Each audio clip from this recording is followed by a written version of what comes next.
talking about you and what happened to you since summer of 1991. Let's think way back when. Okay, well, let me say that You're at Cornell, right? I went there, so I'm an alumnus of Cornell, as you can see there, or at least I'm a fan. But what happened is that I started college in 1990, but before that I had wanted to go to UC Berkeley, but opted against it for various reasons. It turned out that as a New York State resident, which I was at the time, going to what's called one of the statutory colleges at Cornell, the New York State School of Industrial and Labor Relations, ended up being less expensive than going to UC Berkeley as an out-of-stater, which I was at the time. And it just seemed like it was a better fit. So I went to Cornell, majored in industrial and labor relations. At the time, when I met you, I thought it was pretty likely I would go to law school. A couple years later, I did briefly contemplate graduate school. The possibilities would have been labor history, in which I had ended up doing my senior thesis. Another possibility would have been labor economics. But ultimately, I maybe compromised, but decided that I would follow through on the plans of going to law school.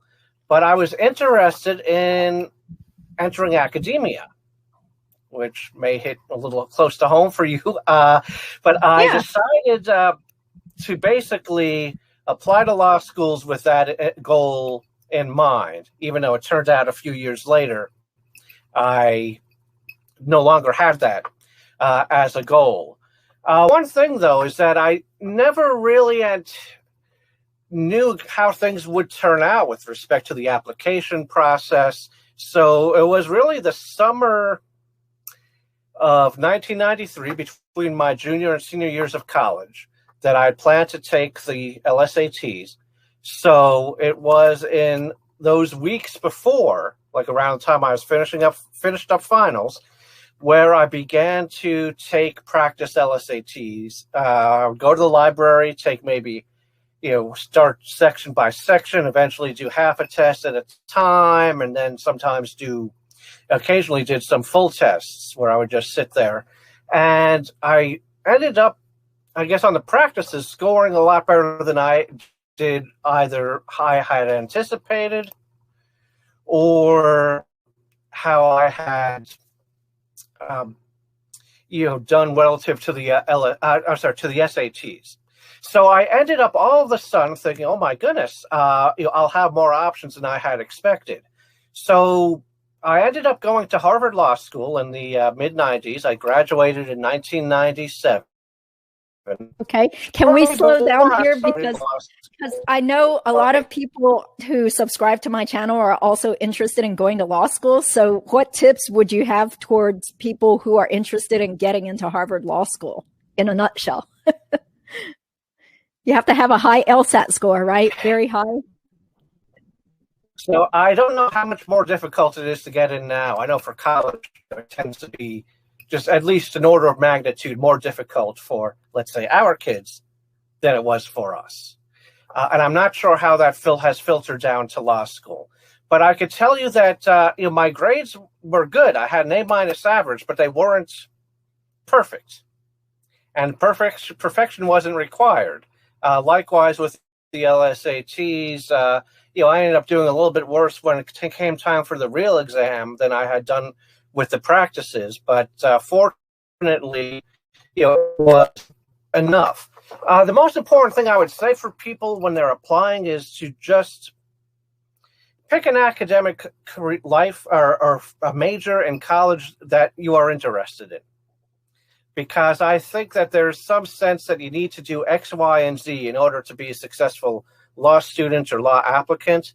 And I think the reality of it is that it just doesn't matter much unless you end up on a career path where you could use some prior knowledge, combine it with what you've learned in law school, and go into a specialty that a lot of other people might not feel comfortable doing. So one thought is, intellectual property law, if you've been an engineering major. there's certainly a benefit to that. But for the most part, I would say there's absolutely no need to take any sort of pre-law course, pre-law curriculum. Just do what you like, and plan, though, that if you're going to go to law school, what you've done in college is just, it's a learning opportunity, but it's not, you don't have to treat it like a stepping stone. I did end up taking it. Oh, sorry. What kind of activities did you do when you were in college that helped you get into Harvard Law School? I'll tell you what my biggest activities were. One of them was joining the Campus Civil Liberties Union. I was, when then Vice President Bush was teasing Michael Dukakis, then governor, of being an ACLU member. It had an opposite impact on me, because I realized, hey, these ideas resonate with me. So I became a card-carrying ACLU member when I was in 12th grade. So I ended up becoming the president of the Civil Liberties Union. And that was really my biggest time-consuming activity when I was in college. Another big thing I did, though it petered out toward the end, was I was a college radio DJ. And I didn't know that. A few people as attorneys who spent their time spinning records or CDs. We did still have some vinyl back then, but it was mostly CDs, nothing digitized, like no MP3s. So those were the two big time-consuming things. What I didn't do was sort of do things in order to build up any sort of resume or application, but instead just, as I did with academically, did the things I wanted to do and trusted that things would end up, working out. Because I know before college there was some pressure, do this, do that. And I feel like if your heart's not really in it, it probably comes through. So I think you're better off just doing the things that appeal to you most, whether it's joining a service fraternity and spending a lot of hours doing things like distributing food at food shelters. But if you do it because you think, well, this is just how I want my application to look, it's very different than doing it if you're a committed person to doing that for the sake of the charity. And then it has a side benefit of someone being able to become part of a community of like-minded people who value similar things, such as, in this case, the charitable endeavors, and they could end up becoming your close friends down the line. That was certainly the experience with the people I knew who were in a service fraternity, which I personally did not do, but that's just an example I use. Yeah, and do you remember who you got letters of recommendation from? Because I'm sure Harvard, like most top law schools, requires 2 letters of recommendation. The key to that, I think, and you went to a larger undergraduate institution than I did, though Cornell has 12,000 undergraduates, so it's not a tiny school by any stretch of the imagination. But there were opportunities to take some smaller classes. So I thought that was very helpful in order to get to know professors. And then a bigger key beyond that was becoming, doing some independent research and working on a senior thesis.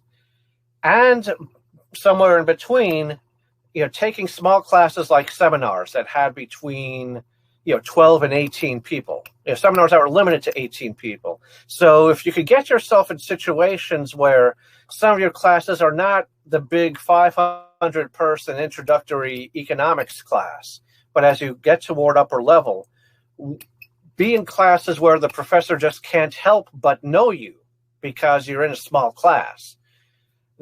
I think that was key. I believe I had a government professor from maybe an 80 to 100 person class do one recommendation. And I did have some conversations with him outside of the classroom that helped. But I think the much more meaningful one was from a thesis advisor who actually was a visiting professor who was for the 1 year replacing in residence the person I had taken labor history from for 2 semesters and then done an independent study with her. But when she went my senior year to do a sabbatical in central New Jersey, she wasn't able to supervise my thesis.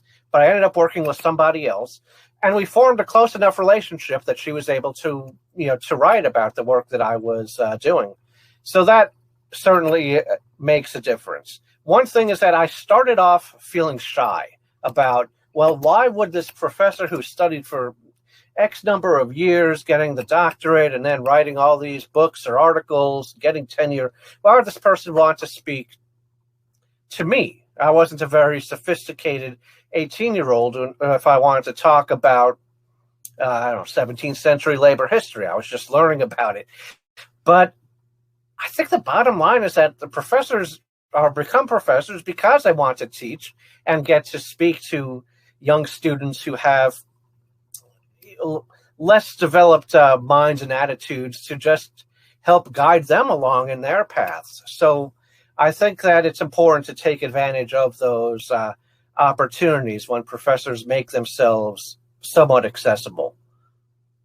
It helps, because otherwise it's easy to get lost in a larger university.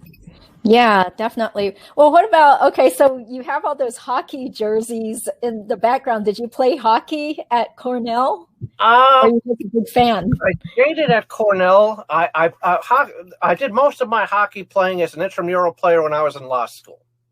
Counterintuitive to say this. That sounds great. But during the winter months when I was in law school and the ice got put down at the what's now called the Bright Landry Hockey Center, there were a lot of weeks in the winter when I would spend 4 nights at the rink. 2 of them would be playing. 2 of them would be, covering, men's varsity games, because I ended up joining the law school student newspaper and thought of a way to cover the games that way. It saved me some money, and it also opened up some new opportunities as far as meeting people in an entirely different community from what one usually experiences as a law student.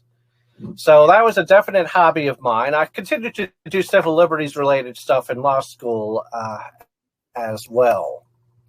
Mm-hmm. Well, what was it like being at Harvard Law?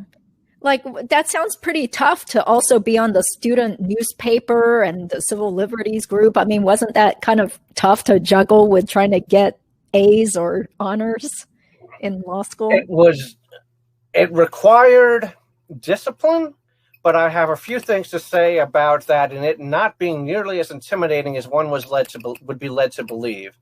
I'm not a Maple Leafs fan, but I am a big fan. In fact, hold on, I have right here a John Tavares sweater from when he played with the New York Islanders. Tavares is from Mississauga, which is near Toronto, and he plays for the Maple Leafs now.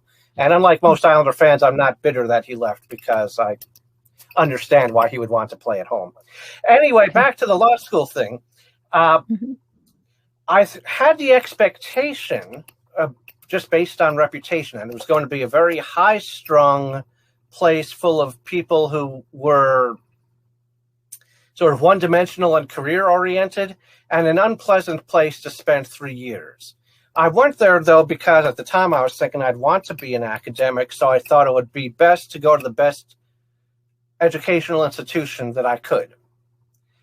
It turns out to have been actually an excellent experience for me, for many reasons. One is that the student body as a whole was a lot more down to earth than I had expected. 2, scenes from the paper chase did not reflect the reality of going to Harvard Law School in the mid-1990s. Yeah. Some of the professors used the Socratic method. Many did not. But I don't think that anyone really used the Socratic method out of a sadistic notion of humiliating people. But instead, it was clearly a teaching tool that may have required students to show up in class prepared by having done the reading. But having spoken to some other people who went to law schools where fewer people do the reading, I think that it's an invaluable educational experience for everyone to actually show up and be prepared. So you really can have more meaningful discussions among a wide range of students who have been paying attention to the coursework so that they're ready to analyze it together. Well, did you guys... I'm sorry, go. Oh, did you guys get letter grades, or was it like Yale where it's pass, fail, and honors? We did have letter grades. It was a little strange because I think it went from I don't think there were D pluses or D minuses, but they definitely had for an A to B and possibly C as well, anywhere from plus to minus. Oh. So, but one thing I should say is that I feel like compared to the ILR school at Cornell, my law school workload was on average a little bit less. Wow, that's surprising. At Harvard? At Harvard. And I wasn't unique in that regard. I think it's just some undergraduate majors and schools are just more reading intensive than others. If I had been an undergraduate chemistry major, or let's say biochemistry major, and I had to spend time counting fruit flies for genetics class, I'm sure I would have worked even harder as an undergraduate than I did, and then that would have been an even bigger difference between that and law school. Other factors that made it a good experience, well, I've told you I got involved in extracurriculars, but other things were that I took an academic course load that was not based on sort of expectations or doing what everybody else did, but instead, and it wasn't based on trying to set myself up for any sort of career path in particular, but instead I just took the classes that I wanted to take. We had the very standard curriculum first year. We had one elective, but you had the typical civil procedure, property, torts, contracts, criminal law, which has been the core curriculum at law school for 130 years, though there has been some movement away from that, but not nearly as much as one would expect. Second year, the way things worked when I was in law school, you were recommended to take certain classes, but you weren't required. Constitutional law, tax, bankruptcy, and I forget if there was a fourth. Evidence, maybe? I took constitutional law and evidence while I was in law school because those are classes I wanted to take. I wanted to learn those things. But tax and bankruptcy, or no, corporations was one of them. I stayed away from all of those because I wasn't personally the least bit interested. Now, it meant that I lost out on some opportunities. I could have had a relatively young, then Professor Elizabeth Warren teaching me tax or bankruptcy course at 8 a.m. But there are two problems with that. One, I wasn't interested in the subject matter. And two, I also wasn't interested in taking an 8 a.m. class. So I blew that opportunity. I still don't regret it. Yeah. But I think it's important because I took a couple of classes in jurisprudence that, again, don't really help you that much as a practitioner. Certainly doesn't help you study for the bar. But it made the law school experience so much more intellectually stimulating than it would have been if I just took classes because I was supposed to take them. Mm-hmm. And so what did you do during your summers between, law school years? Well, here's the thing. I did not take the typical path. I said I worked for a government-funded nonprofit my first summer in Arizona. What happened is that I decided shortly before starting law school that after in part reading a New York Times article about people in this career, I thought about doing death penalty defense work. And at first I thought I just wanted to try it out and see what the experience was like and if it seemed like the right career for me. So for my summer after the first year of law school, I went to what was then the Arizona Capital Representation Project. My timing was good because about a year and a half later, all these things that were in general called the resource centers, all the congressionally funded capital defense offices got shut down. They got defunded. However, they survive in part as divisions of various federal defender offices in the country where the states have capital punishment. So they're not totally defunct, but fundamentally the way the organizations were set up has changed a lot. So I did that for the first summer, and it was the most fascinating work experience I had up to that point. Now, of course, compared to being a busboy, no big surprise. But it really, I did do that in 11th grade.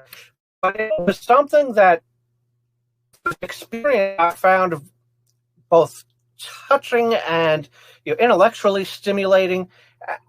But to work in service among a population that tends to have had very difficult circumstances in life, I absolutely loved working for death row inmates in Arizona.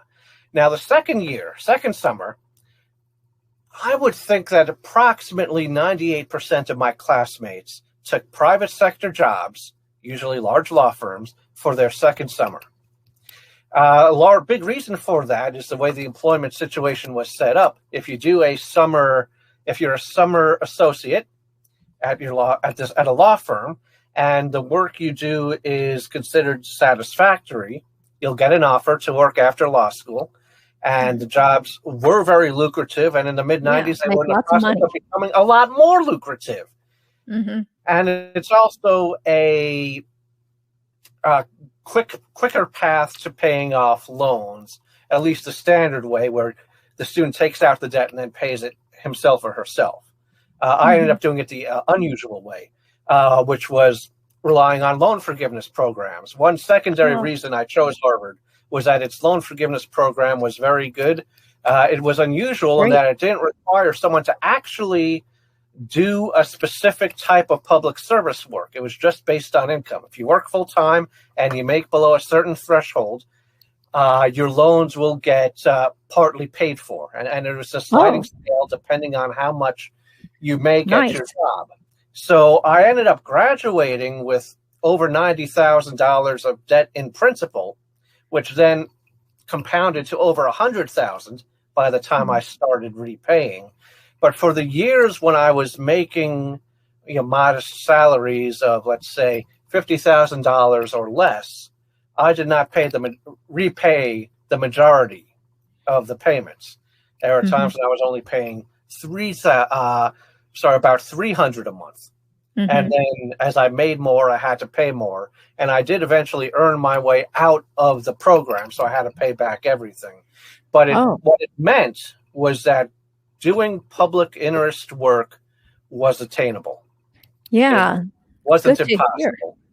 Yeah. So where did you work the summer after second year? So the second summer, I decided two things. One, I still wanted to do public sector work. Two, I wanted to do criminal law. But three, I didn't want to do capital work. I wanted to explore a different side of it.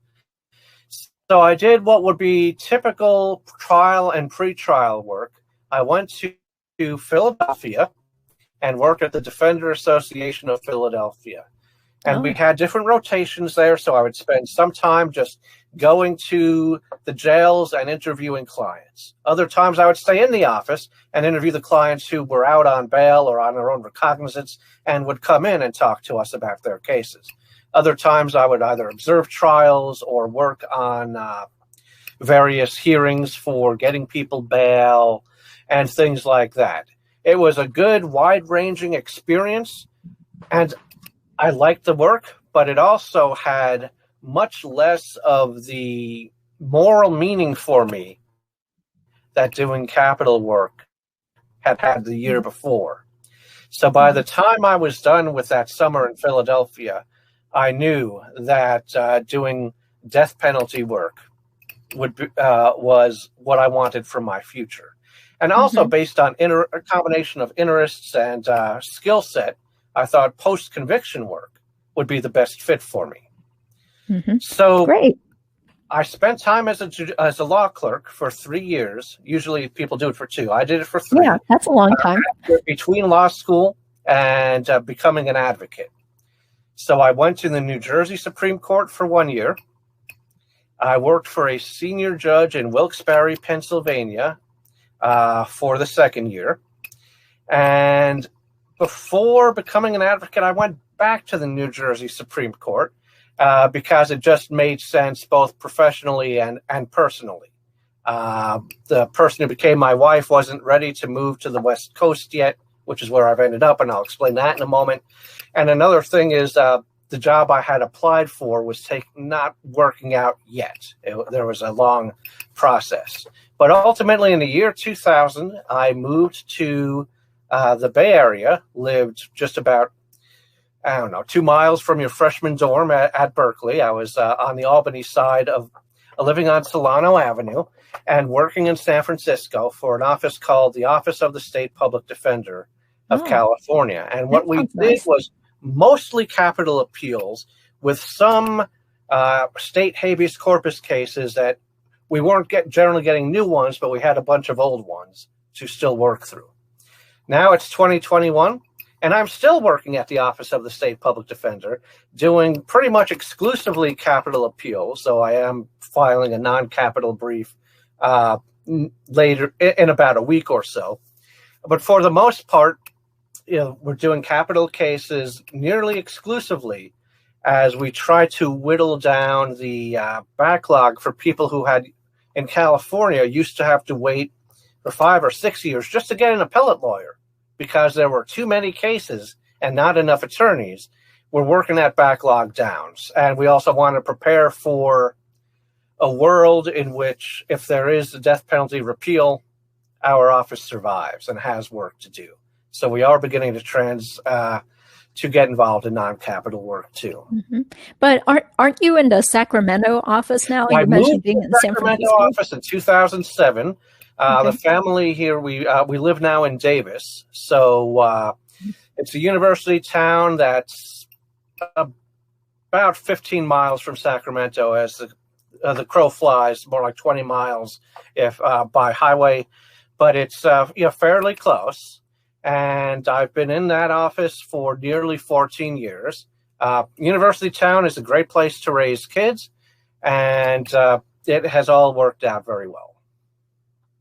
Yeah, that's pretty amazing that you've stayed with the same employer for so many years, because most people jump around, like I just stayed at some firms for like 2 years, 3 years, 1 year, and that's it. So what if somebody's interested in working for your employer, like the Office of the State Public Defender? Like what kind of qualities is that organization looking for in attorneys? I think what we're looking for is mostly bright people who have a lot of experience doing, or at least some experience doing criminal appeals in particular. If you've done criminal appeals, either through, and it could be anywhere in the country. It's not necessary to have done those in California by any means. But if you have experience writing up appeals so that moving from a non-capital appeal to a capital appeal only involves one jump instead of two, as in learning how to do appeals in general, or learning criminal law, then that's something we have been looking for. If you've had experience doing death penalty work before, that's great, but it's not necessary. We've just hired about a half dozen people, but we do get some turnover. It's a small office with about 40 attorneys now, but we will maybe hire on average, 3 or so a year, maybe some more. One great thing about if you're doing public interest work, doing criminal law is a more viable choice economically than many others. And that is because between state local county level trial offices and appeals, a whole lot of the process has a constitutionally guaranteed right to counsel. So that means that there are such a thing as jobs.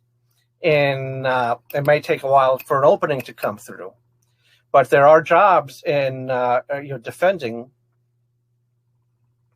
Okay, I'll get to that question in a moment.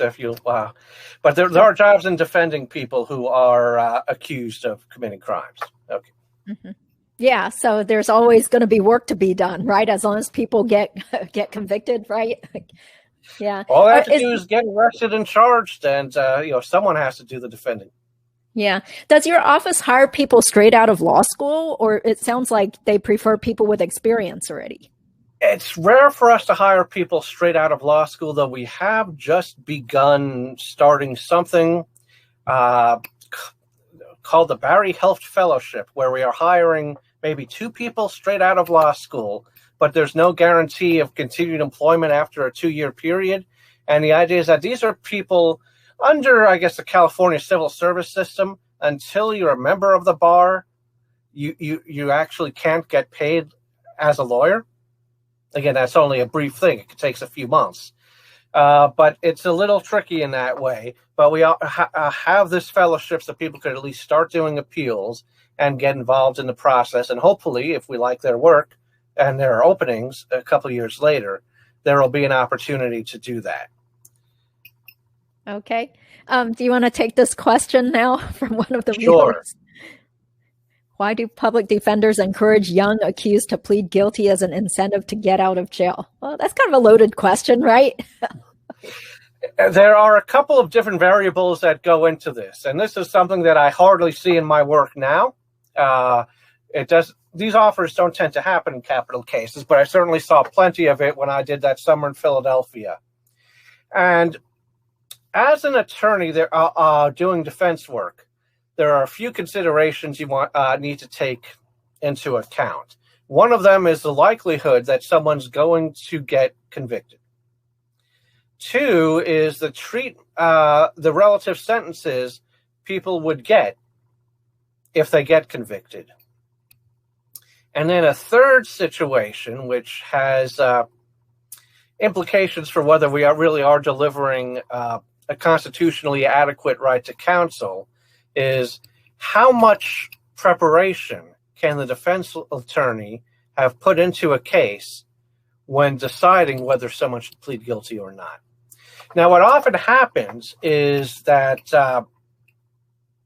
in order to get some start to a criminal proceeding, whether it's through some sort of felony complaint or in a state that uses grand juries and indictment, the prosecution needs to show at least some evidence, often from police officers, of their version of what happened in the crime. Often, defense attorneys will be given plea offers before the defense attorneys have a chance to investigate what happened in the case. And one other big problem is that it's common for trial-level attorneys to get dozens of cases referred to them on a single day.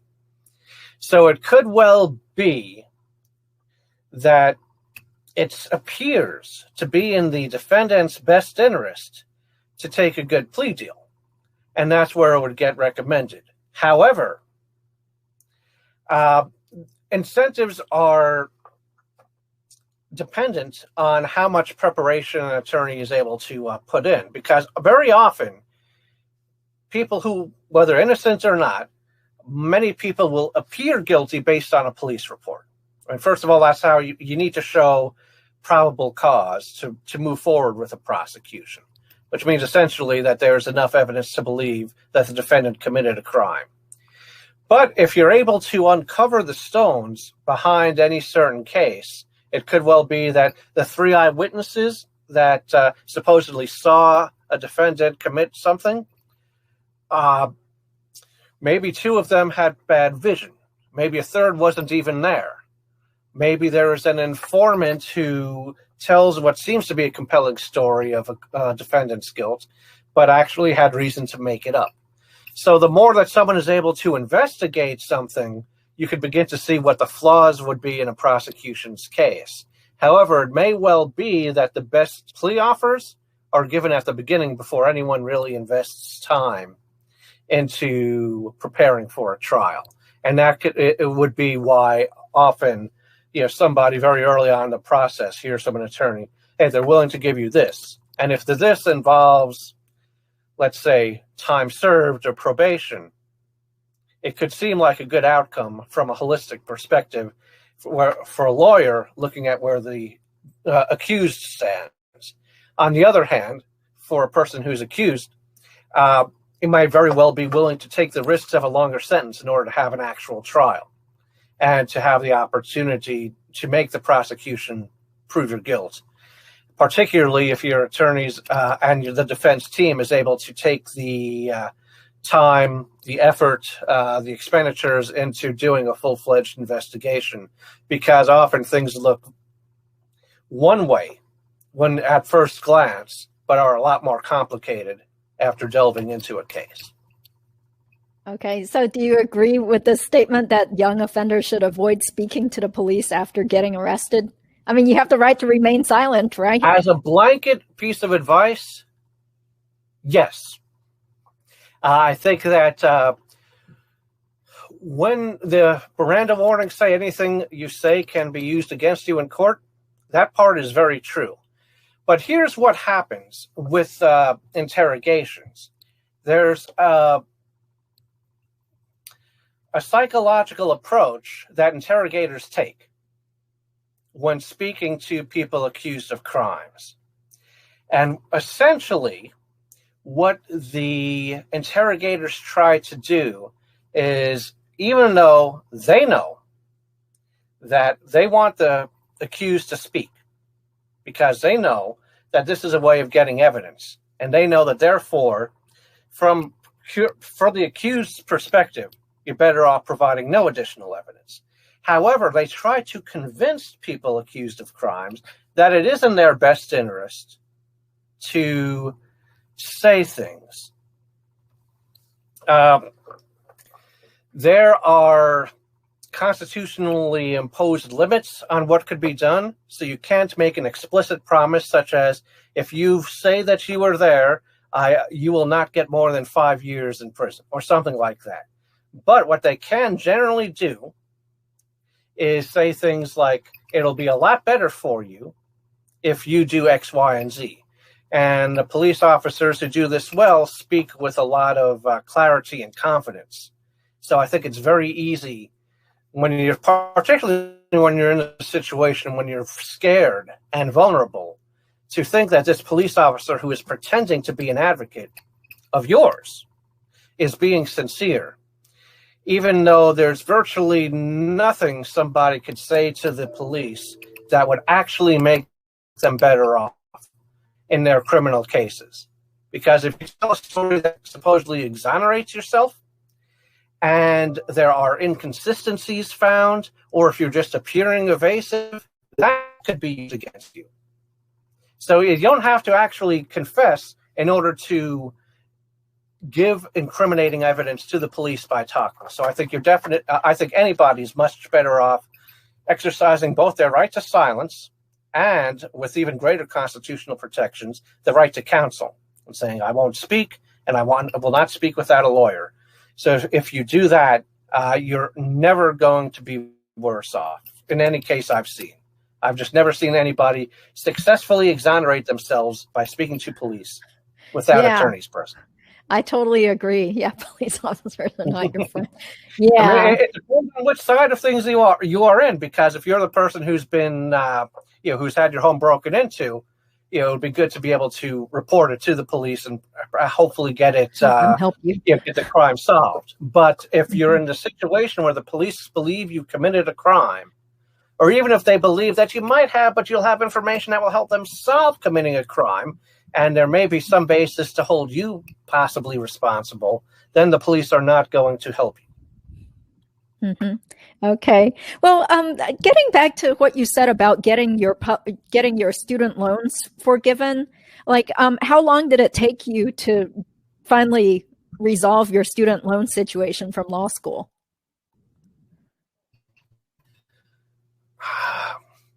I think the longest loans I took out were, I took out some 15-year loans, the most for 10 years. Oh. So, I must have had everything paid off no later than 2012. And I think I might have been able to speed the process along about, maybe a year sooner. But it's a definite, let's just say that student loan payments, even for someone who went in the 1990s, they could be comparable to a mortgage. Yeah, that's still a long time to have student loan payments every month. Yeah. One thing I did not do that a lot of people do is to consolidate their student loans so that they could get lower payments over a 30-year plan. Now, under my loan forgiveness program, it didn't make sense because the amount that you were subsidized depended on how much you could afford to pay based on their formulae.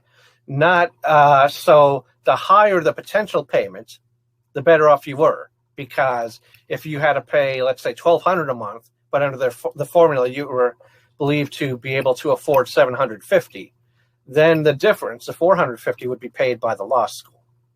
If you amortize that out by doing a 30-year repayment plan, it could well be that you only owe $800 a month, but you still have to spend that $750.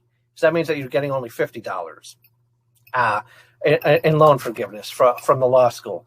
But another thing is that I did want to be free of student debt years old, or so it worked out well for me the way I did it. It set me back, but when it was most difficult to pay loans back, when I was making, like I say, $150,000 a year, $170,000, I was able to do it and still, have food on the table.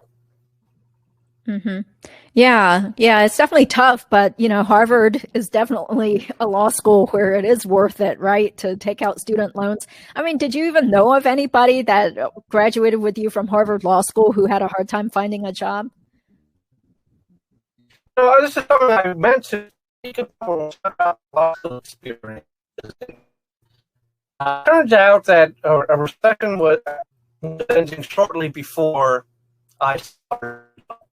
So these were very good. In 1997, when I graduated, it was a good year coming out of law school. But one thing that's great is that even when people were still operating under the assumption that, during a recession, there won't be as many legal jobs, just having the Harvard degree pretty much meant that nobody had to do particularly well in law school just to get a job in the private sector that would pay well.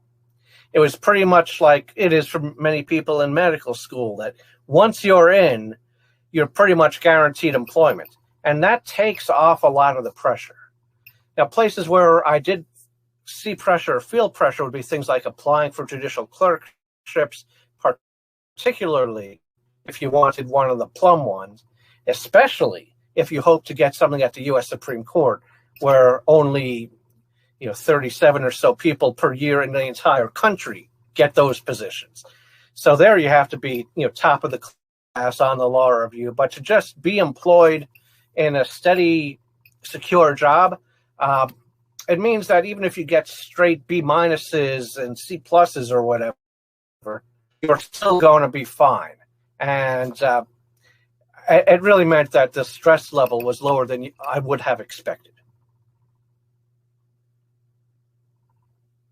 Well, whatever happened to ideas? What happened to becoming a law professor? Did you look into that, or did you finally just decide you enjoyed doing your appellate work, your criminal defense work instead? There were a couple of factors, and the biggest one was the draw toward doing death penalty post-conviction work. I ended up finding some area of practice that I absolutely loved. And by doing that, I lost interest in doing the work that I would have taken to be a viable applicant to be a professor. So I didn't make the law review. I didn't do any article writing when I was in law school. I thought, well, maybe in my first year after law school, I could come home and work on writing articles in the evening. And I never did that. That made it very clear to me that I had just lost interest in taking the academic path. But at the time when I thought I would take the academic path, I didn't think that I would find an area that resonated with me the way death penalty defense has. Okay. Yeah, it sounds like it's turned out to be a great career for you.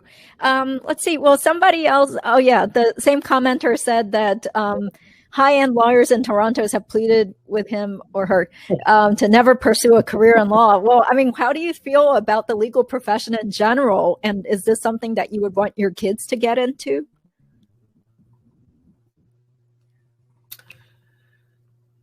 You know, my advice about this hasn't changed since I was going to law school myself, which is if you want to do it and you think you'd like it, go for it. If you're doing it because you're just looking for a way that you hope will get you a job, period, and you just do it for that, you know, either the economic benefits or because that's just what's expected of you with you from your family, I think that would be the wrong reason.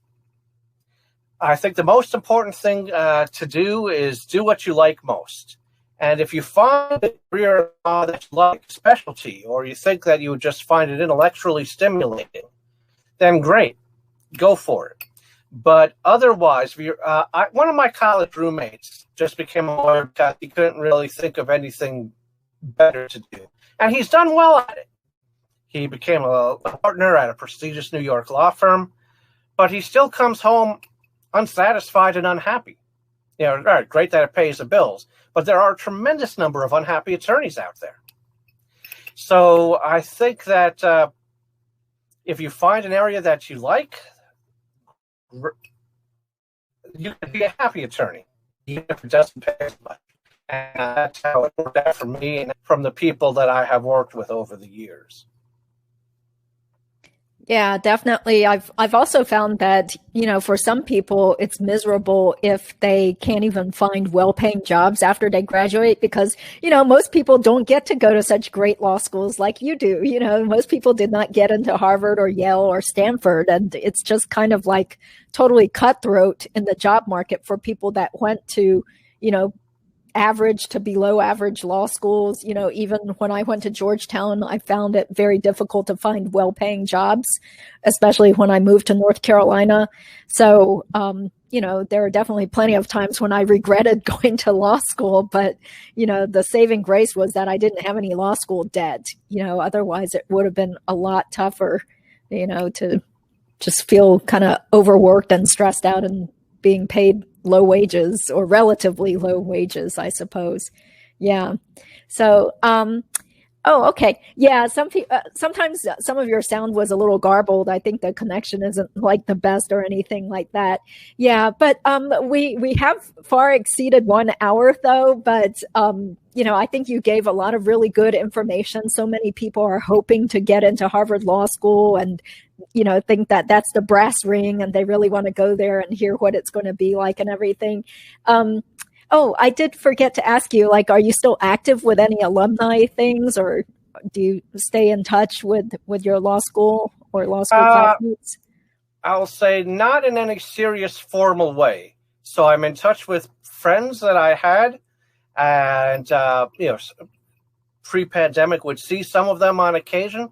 But I've never joined any like professional organization and never seriously belonged to anything like you know, Harvard Club of Sacramento.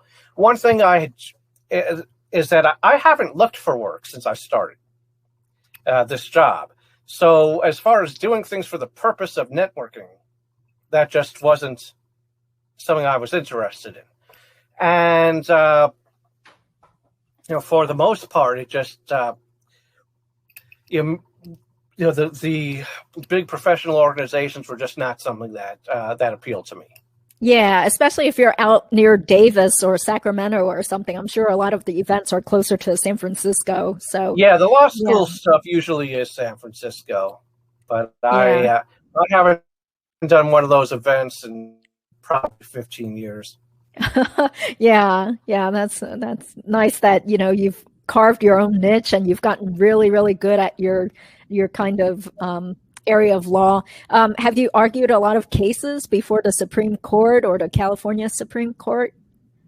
Never at the U.S. Supreme Court. I cert always gets denied in my cases, and I don't anticipate having the chance to do that. For the California Supreme Court, I've done 3 arguments in there already, and I have 3 cases that are awaiting arguments that are fully briefed. And then I've done 1 at an intermediate appellate court in California, and I'm waiting for, and I'm briefing another. One thing that's interesting about the capital cases in California is that they have very long shelf. Yeah, there are cases where have been representing the client for over 13 years, Wow. or for 14 years, and the case still hasn't gone to oral argument. These are cases that are briefed. Wow. But it just takes like a long time. Long waiting period. Takes a long time. And then one problem is that when you have so many people on death row, it's not easy for the state Supreme Court to clear those cases and to decide them. And at the California Supreme Court, they don't hold argument until they have a fully drafted and accepted tentative opinion. Mm-hmm. So instead of hearing a case 1 year and then waiting 3 years to write it up, they don't even have the oral argument until they're close to being done. So it means that there's a lot of time spent waiting, including for the people who, let's say, had death sentences that were handed down in the 90s and the aughts, would have maybe 4, 5, 6 year wait just to get appellate lawyers. Mm-hmm. We've drawn that backlog down, but instead there's a problem where nobody has been getting state habeas corpus lawyers. So all these cases, moratorium or not, have stalled. Mm-hmm. But they still, at least through the appellate process, move forward slowly before they stop. Yeah, I see. Well, I mean, that's great that they have someone as seasoned and very experienced on staff like you. Yeah. Well, this is kind of a random question, but did you know Dan Markel at Harvard? Have you heard about that case? Familiar name. Yeah. But he's the law professor that was probably murdered by a hitman hired by his ex-wife's family in Florida. He went to Harvard for undergrad as well as law school. And I got the feeling like he was maybe around our age or maybe a little older. Yeah, I unfortunately can't speak to that. Okay. Yeah, just a random question there. Yeah, because my ex-husband has colleagues that actually knew him. So I just figured, maybe you had known him in law school or something. Yeah. Oh, okay. Here's another question. Yeah. Let's take one more question and then we'll probably wrap it up for tonight. How do lawyers cope when they lose a case they feel was an injustice, the mental health aspect? Well, Craig?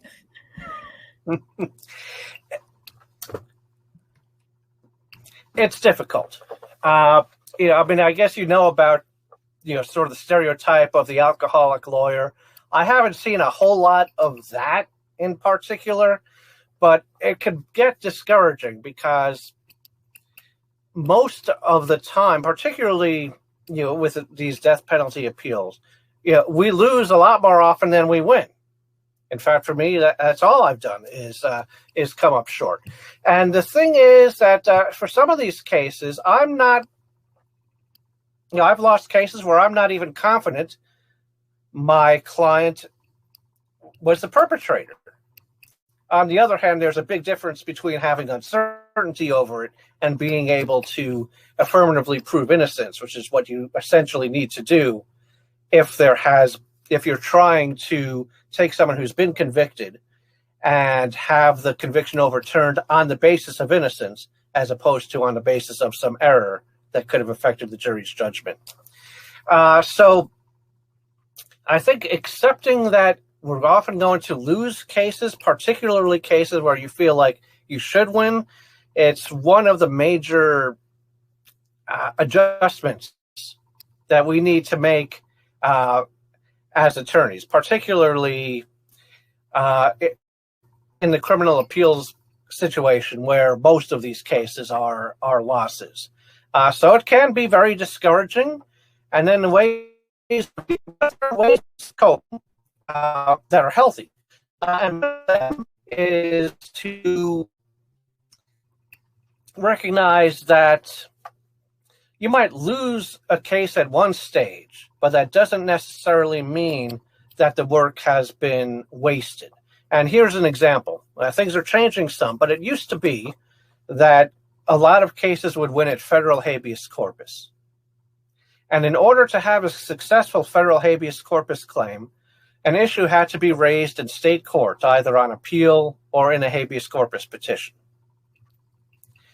So what would sometimes happen is that you could lose this appeal in, let's say, 1998.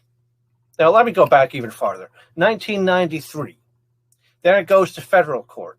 And then sometime around 2007, your client wins a new penalty trial based on an argument you raised and lost in state court.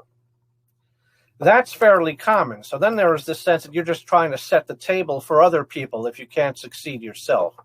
Another is recognizing that there's a lot more to our work than actually dealing with the precise cases that go to court. As death penalty post-conviction lawyers, we have what I think is a very unusually close bond with our clients. One thing is that if someone's your client in 2007, he or she will still be your client 14 years later, most of the time. So there's the time aspect, but there's also the consideration that many of our clients have been largely or totally cut off from their families. So in many cases, the attorney is all that person has outside of the prison, or the only real meaningful relationship someone has.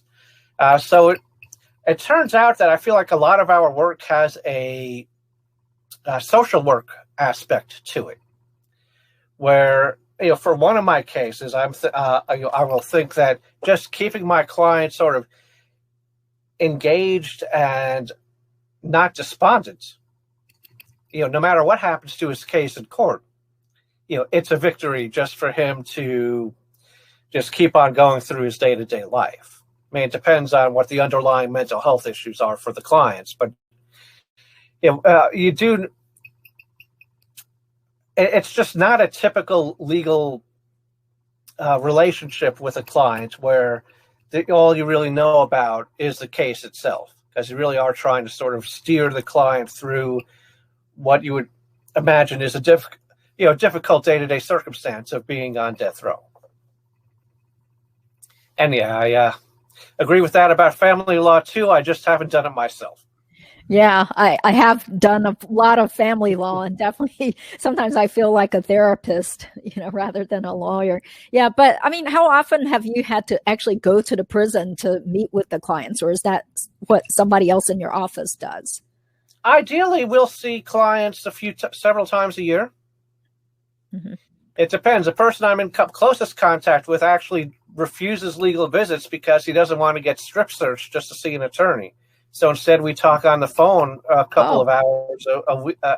There are some weeks where we'll do 2 hours on the phone, just talking about stuff. So it varies. And now we used to have pretty much all the male death row inmates in San Quentin, but people are beginning to go elsewhere. And for the clients who are put in places in the state that's not within driving distance for Northern California lawyers, I think we would invariably see with less frequency. On the other hand, eventually they're going to get the infrastructure in place to do, video visits. They haven't accomplished that yet. And what about since COVID happened? Are you guys all working remotely now, or do you still have to go in and meet with people? The prisons essentially shut down legal visiting, though they're beginning to reopen them next month.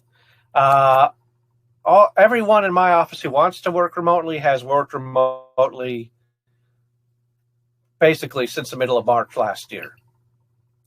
So I often do my work in this very room, or I'll take it out into the back porch and do the work there. We haven't been visiting clients during this time, but then there are our offices are still open on a limited basis. Most importantly, we need to process the mail. So some people are going in, but we're at a very limited capacity. Okay, great. Well, yeah, this is really interesting to hear about all the work that you do, because this is kind of the stuff that a lot of law students go into law school hoping to do, is to, help disadvantaged people that are on death row, or people that may have been, wrongfully accused or didn't get a fair trial. So that's pretty awesome. I guess no one's going to be making a movie about your biggest case or anything. Like, did you watch some of those movies like Just Mercy? Oh, I sure did. It turns out that Bryan Stevenson was, he's a very influential figure within our community. And, Bryan Stevenson has been head of the Equal Justice Initiative for, close to 25 years. And this is an organization that started after those resource centers I was talking about that existed in the 80s and 90s got shut down. And he, thanks in part to a MacArthur Genius Grant and because of his own ingenuity and fundraising prowess, has been able to do capital defense work and other work, including some non-capital cases and work with respect to opening a new museum highlighting our history of racial injustices and violence in Montgomery, Alabama. So he's been doing that for about 25 years, just solely in the private sector. But he met with me when I had just finished my first summer in law school, after law school. And then during my second year, the Office of Public Interest, Student Public Interest Advising, invited him to give a talk to all the 1Ls who were contemplating doing public service work. So knowing that he was going to give the keynote and having heard about him from some people I worked with at that summer in Arizona, I had the temerity to ask if he'd be willing to meet with me. And he said yes. And it was one of the, nice. It was influential. I mean, it certainly helped me move in the direction that I was looking toward. Confirmed that this was indeed a career that was a great fit for me. And it has been. Mm-hmm. Okay, that's awesome. It's really nice to hear that you have found like a very satisfying niche area of the practice of law. You didn't get courted by all those big law firms that were coming to hire all the Harvard Law School students. And, you resisted the allure of working in New York City, right? So, yeah, thank you for all your important work, helping the people in California. Yeah. So hopefully we'll stay in touch, Craig. Yeah. Oh, we definitely will. And one thing I want to say is that I talk about how I have been losing my cases, and most of the people in my line of work have been. But we did just in our community have a huge victory, where just last week Virginia repealed its death penalty. And part of this now. But 25 years ago, Virginia was really just second to Texas with respect to executing people on death row. About 17 years ago, Virginia opened up a few capital defender offices to do trials throughout the state. And since that time, one quote I read was that rich people don't get the death penalty, and we've been giving our clients rich person defenses. But there have been very few death sentences meted out over the last 15 years. Virginia had a death row of 2 people, no new sentences in over a decade. And it's what the attorneys did, plus, of course, the political work of, electing more progressive legislators throughout the state of Virginia. By legislation and the governor's signature, Virginia repealed the death penalty just last week. Mm-hmm. Yeah, that's a big change. I mean, who'd have thought it would happen in Virginia, of all places, right? Yeah, that's cool. Okay, well, I think I'm going to end the broadcast at this point, but you can still stay on and I'll chat with you a little bit off the camera or, off the live stream. So thank you guys who have stuck around till the very end of this broadcast. I just wanted to remember Angie Dingra, who was our friend, who made our summer at UC Berkeley, 1991, such a fun summer of friendship, and what a loss that she is not here with us today. So let this be a reminder to just reach out to your friends and your loved ones. Just because somebody seems happy all the time doesn't mean that under the surface they might be suffering from depression or have some other mental health issues. So just try to be there for your loved ones and your friends. So thank you guys for being here, and I look forward to seeing you guys at the next live stream. All right. Thank you. Thank you.